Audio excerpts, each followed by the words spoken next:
simple, gracious, and altogether empowering. Now, I clearly understood I was not being offered the role, but the tone was so utterly positive and welcoming that I felt that I was being tendered a very serious and real possibility. The note, it boosted my confidence, it put wind in my sails. The note invited me to come in and claim the role. Cool. And that, to me, is a snapshot or a note card of who Jon Landau is. For the past 15 years, time and again, I've both experienced personally and observed the qualities of kindness and grace with which he does his job. Jon produces films, and he does so by producing the best in his colleagues, by empowering and by offering possibilities. Now, if I responded to a note with that kind of passion, imagine how I felt when I read the script. I sent word up the chain that I was blown away by the script, amazed by the part, and I would be honored to be given the opportunity to be a part of this remarkable undertaking. Well, that was shortly followed by a transcontinental phone call between James Cameron and myself, which was in turn followed by a quick trip to Los Angeles on my day off. At the time, I was doing 8 a week at the Roundabout Theater in New York City. I made the trip to meet on a dark Monday with Jim in the kitchen of his home in Malibu. We talked and we worked. We worked on the armor-based scene from the script. A wheelchair-bound Jake Sully meets a weightlifting Quaritch, Marine to Marine. It was not an audition, or at least it never felt like one. Thank you. It was a deeply engaged rehearsal, and it was serious fun. And that's what working with Jim Cameron has been from that day to this. Serious and a hell of a lot of fun. And as for the second item, well, it's a carved wooden bust of a scarred and troubled warrior. A Maori warrior, I should say, perhaps a chieftain. Very strong, very fierce, intense, and scary beautiful. And the note accompanying the bust said, "Slang, this made me think of Quaritch. Happy birthday, Jim." An interesting Hollywood ritual we get to take part in today. Two gifted filmmakers at the top of our industry will take off their socks and shoes and place their bare hands and feet in wet cement, guaranteeing for all time their immortality in this business. Yes, boys, it's too late to get a pedicure. Your feet will be enshrined for posterity just as they are. It's especially appropriate to be performing this rite in front of the historic Grauman's Chinese Theater, sadly one of the last remaining movie palaces from the golden age of Hollywood. It's still showing movies on its huge screen with state-of-the-art sound. But for those of you who think the golden age of Hollywood is in the past, I have news for you. These two guys are creating a new golden age of cinema right now, right in front of us. This is a golden age partnership. Two pioneers of the present and future of movie making who have taken 3D out of its schlocky place in B movies and created what Jeffrey Katzenberg refers to as the third great revolution in film. Boy, are we lucky they found each other.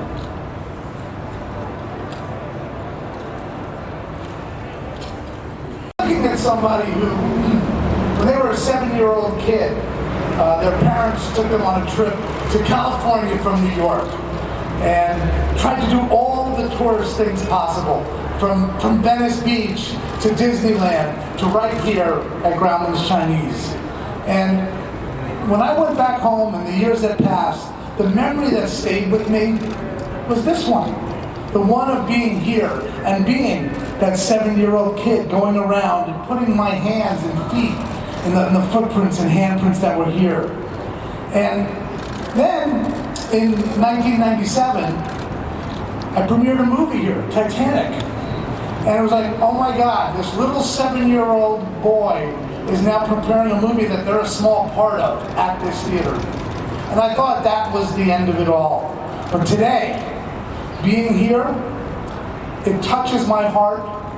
It makes me so thankful to my parents, Edie and Eli, who were producers in the film business, who exposed me to all the wonders that the business has to offer, and the power that movie can have to change people's lives, to have them look at our world differently.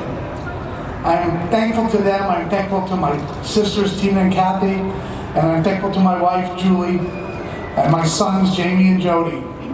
And I'm thankful to our new partners, it's not so new anymore, at Disney, for all they've done to support Avatar: Way of Water, and Jim in his singular vision of what the Avatar movies need to be.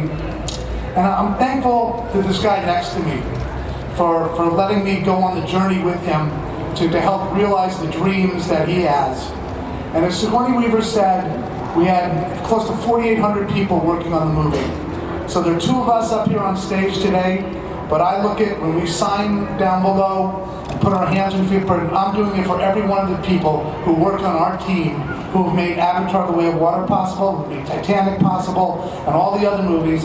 Thank you all very much. Call it a dream job, a fantasy. I still pinch myself every day that I get to go to work and do, you know, this amazing thing. It's done by a team. Members of our team are here. Great cast members, Slang, Sigourney. I've worked with Slang, as you said, what is coming up on 18 years. Sigourney, I don't even want to go there. We were both kids. You know, I've been doing this for 40 years, and we're working with the guys over at Disney now, which has been an incredible pleasure. I have to say, I just want to say, to reiterate what John said, you've been amazing partners and very supportive. Fox and the overall umbrella structure at Disney has been great for us creatively in terms of the partnership and in getting the film out there. And I remember, Alan, something that you said, and you know, kind of maybe in the darkest hours. Every film has its darkest hours when we're concerned about getting it done, and you know, budget and all those things. And he said, our most important mandate is quality. Quality. You know, he stood behind that. They stood behind us, and enabled and empowered us to put the quality on the screen and give the audience a really special, unique kind of experience. So I just want to say that up front. I've got a lot of gratitude in my heart right now for our entire team, what we've referred to as the Avatar family, because many of them we've worked together with for 15, 16 years or longer. Our acting troupe, our core cast, Sam Worthington, Zoe Saldana, and obviously Sigourney and Slang. Sigourney now back in a very different role, playing a 14-year-old girl, which at heart and psychologically she basically is.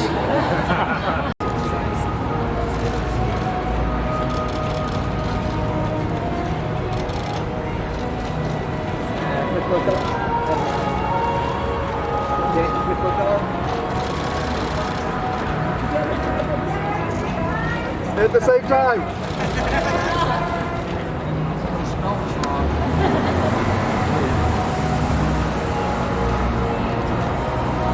The J.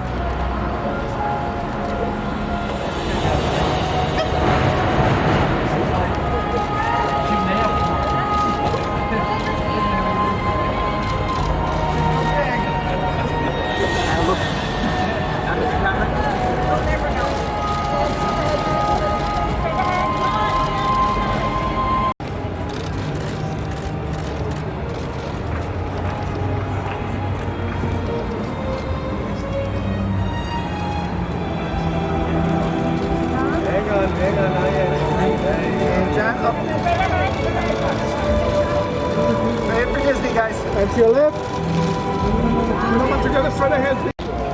Once in a while.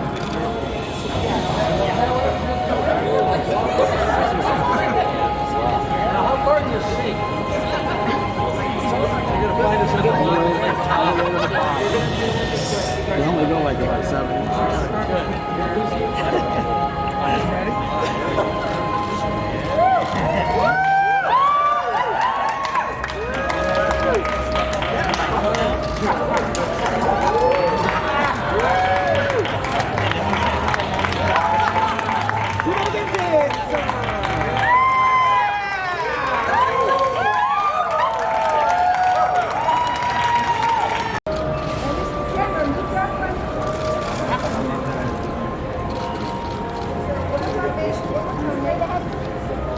On your left.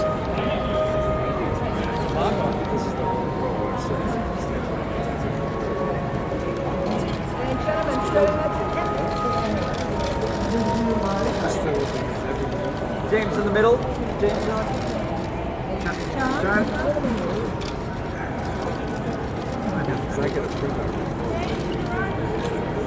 There we go, guys. Right in the middle for Disney, guys. There we go.